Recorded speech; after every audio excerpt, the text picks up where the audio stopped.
Endiablada Pulpería, capítulo 22. Si poca cosa faltaba por suceder en la Endiablada, era la sorpresiva presencia de Ardaban y su demoledor argumento de tener la facultad de adivinar el futuro y leer el pasado. Esa primera noche el juego había conocido un callejón sin salida, pero a ninguno de los presentes esto pareció mortificarlo.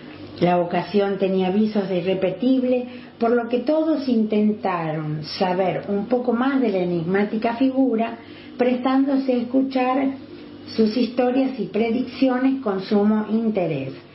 Quien en un principio no estuvo nada de acuerdo fue el mismo Cándido, descreyendo por completo del arte de la catoptromancia, suerte por la cual a través de los espejos se podía predecir el futuro. Mas al sopesar la impresionante cantidad de monedas de plata que el recién llegado ofrecía para pernoctar, no tuvo impedimento en cambiar de opinión. El final de la jornada los encontró a todos reunidos escuchando las historias del hombre del turbante naranja. La cara de Goyo mutó de la sorpresa al sopor, cuando tomando su mano le advirtió que su viaje en realidad no tenía fines comerciales, pero que, cuando llegara a destino, tarde sería para concretar el amor que tanto lo desvelaba. Ardaban era demasiado enigmático. En estas tierras no conocerás el amor sereno. Aunque llegaste para afincarte, tu destino se escribirá bien lejos, frente a un espejo de agua marrón.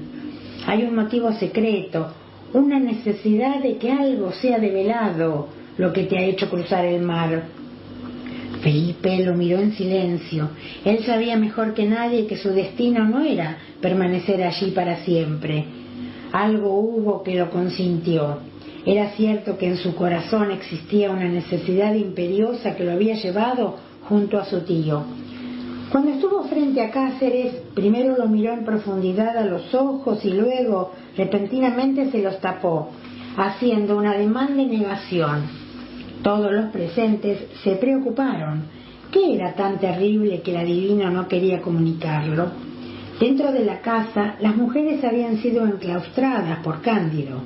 Aún así, ninguna de ellas estuvo ajena a lo que se conversaba en la pulpería.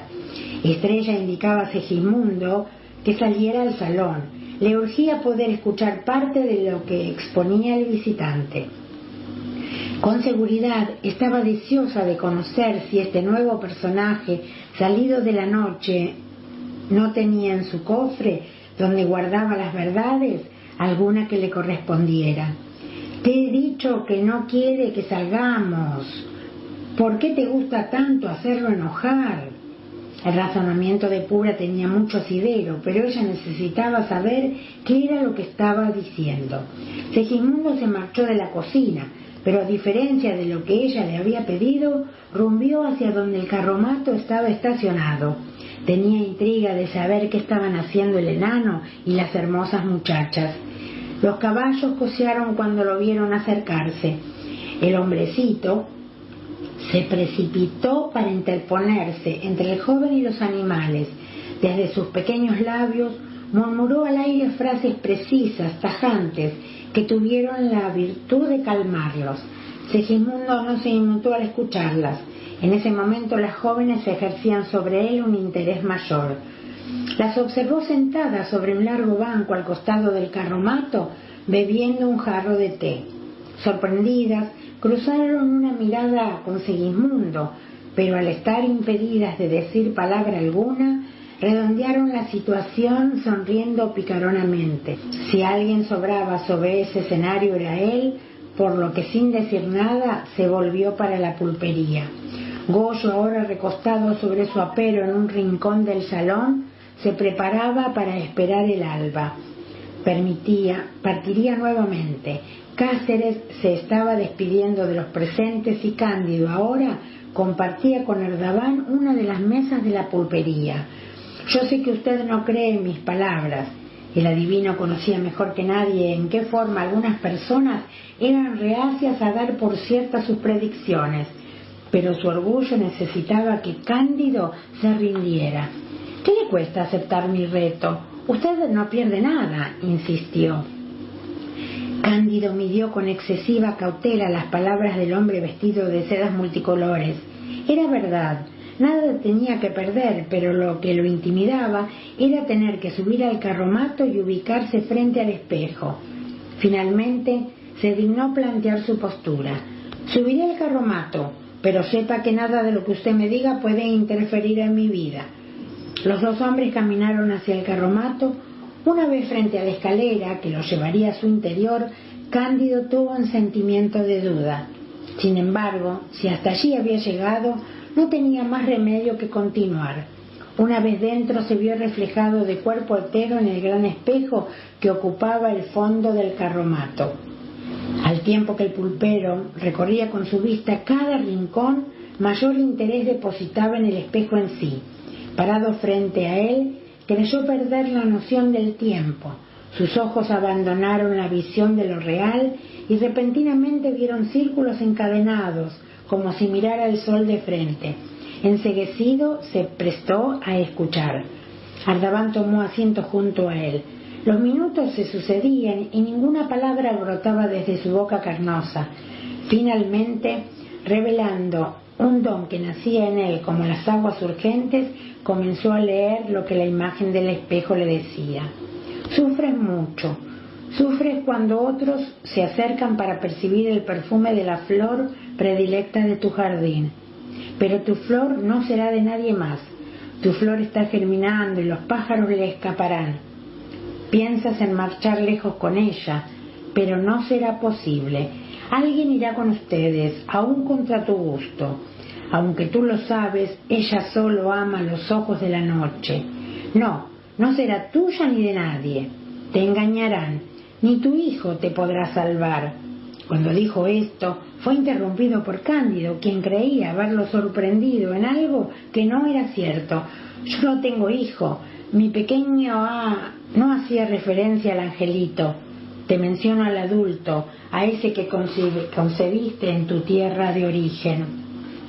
Cándido, sin comprender de qué se trataba, aprovechó para hacerle saber a Ardaban que estaba cansado de escuchar estupideces, por lo que sin guardar ninguna formalidad se marchó dejándolo sentado en la soledad de su carromato.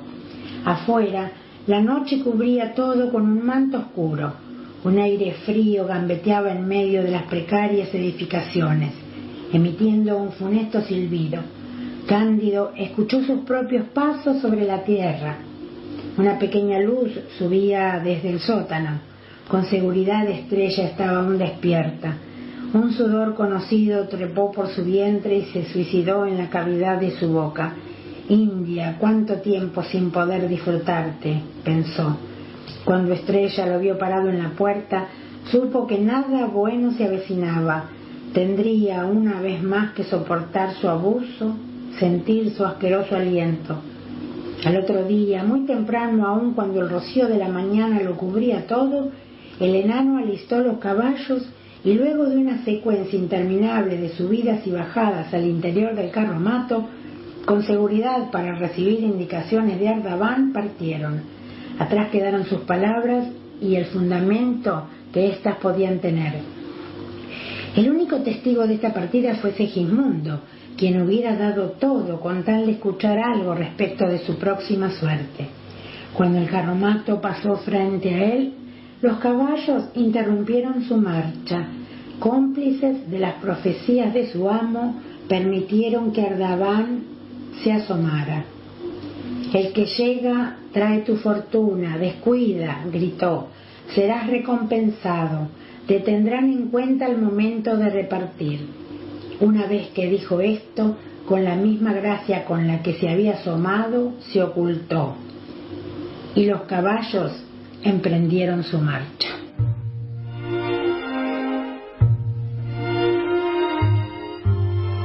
La endiablada pulpería, capítulo 23.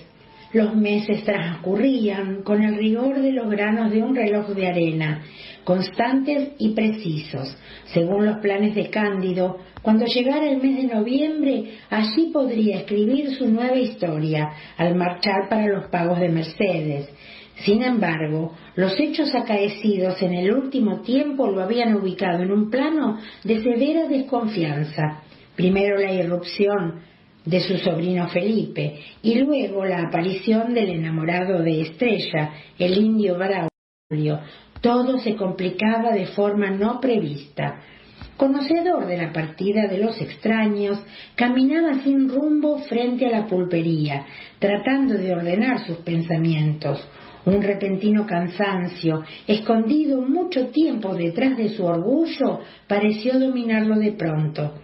Al mirar sus manos gastadas y llenas de arrugas, pensó de inmediato si su camino había sido el correcto.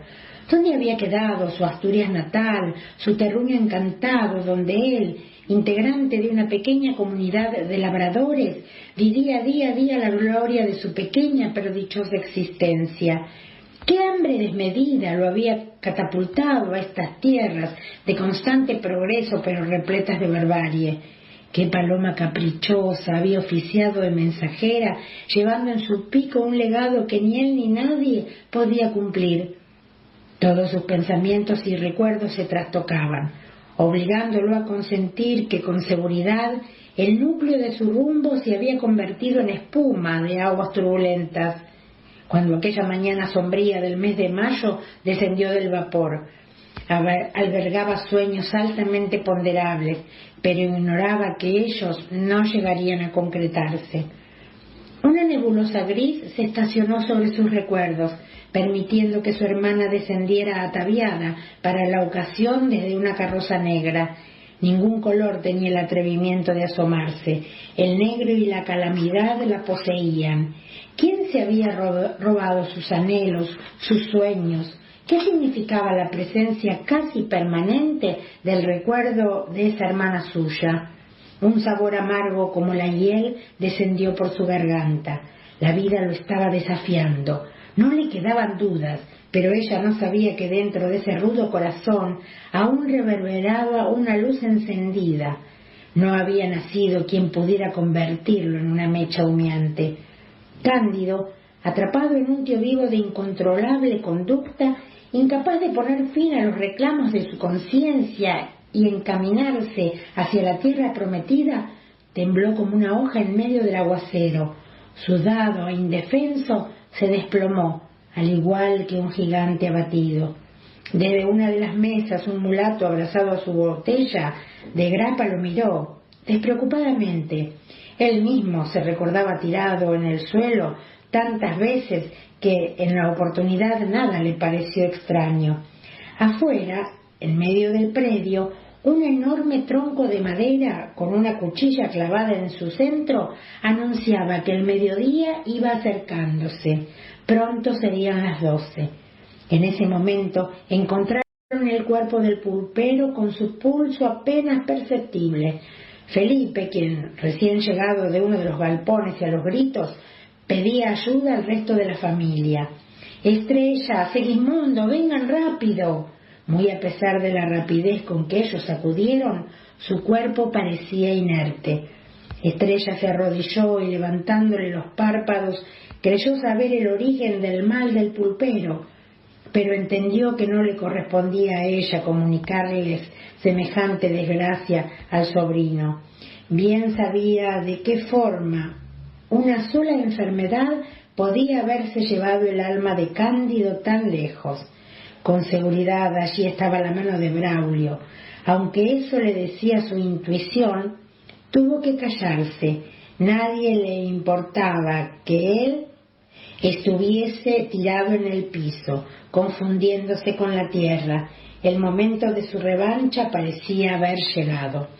«Segismundo, rápido, llegate hasta la estancia de los ingleses y decile a Collins si puede venir a verlo, rápido». El muchacho salió disparado, decidido a no perder ni un instante. Ayudados también por Pura, llevaron el cuerpo inerte adentro de la casa. El silencio erizaba la piel. Se hubiera dicho que la señora muerte se había anticipado. Nadie quiso agregar nada.